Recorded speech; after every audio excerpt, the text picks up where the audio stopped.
She sat in the room. The magazines were piled on each side of her, and in a circle at her feet.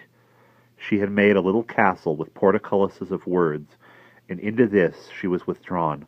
All about her were the magazines she had bought, and looked at, on other days, and these were the outer barrier, and upon the inside of the barrier, upon her lap as yet unopened, but her hands were trembling to open them and read and read and read again with hungry eye, were the 3 battered Post magazines. She opened the first page. She would go through them page by page, line by line, she decided. Not a line would go unnoticed, a comma unread. Every little ad and every color would be fixed by her.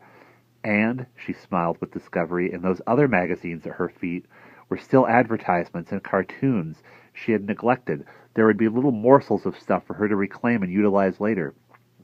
She would read the first Post tonight. Yes, tonight she would read the first delicious Post. Page by page she would eat it, and tomorrow night, if there was going to be a tomorrow night, but maybe there wouldn't be a tomorrow night here. Maybe the motor would start, and there would be odors of exhaust and the round hum of rubber tire on road, wind riding in the window, and pen adding her hair. But just suppose there would be a tomorrow night here in this room. Well, then there would be 2 more Posts, one for tomorrow night, and the next for the next night. How neatly, she said to herself with her mind's tongue, she turned the first page.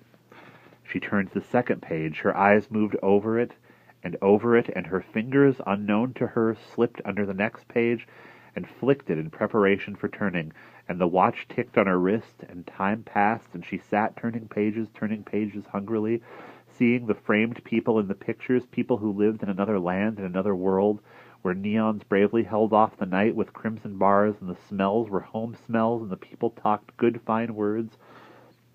And here she was turning the pages, and all the lines went across and down, and the pages flew under her hands, making a fan.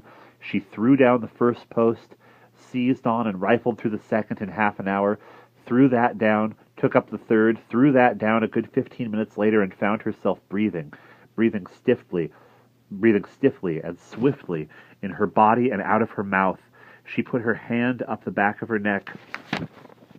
Somewhere a soft breeze was blowing. The hairs along the back of her neck slowly stood upright.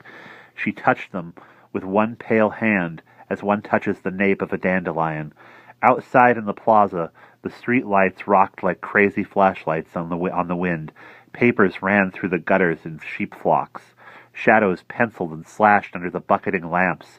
Now this way, now that, here a shadow one instant, there a shadow next, now no shadows, all cold light, now no light, all cold blue-black shadow. The lamps creaked on their high metal hasps. In the room, her hands began to tremble. She saw them tremble. Her body began to tremble. Under the bright print of the brightness, the loudest skirt she could find to put on, especially for tonight, in which she had whirled and cavorted feverishly before the coffin-sized mirror beneath the rayon skirt, the body was all wire and tendon and excitation.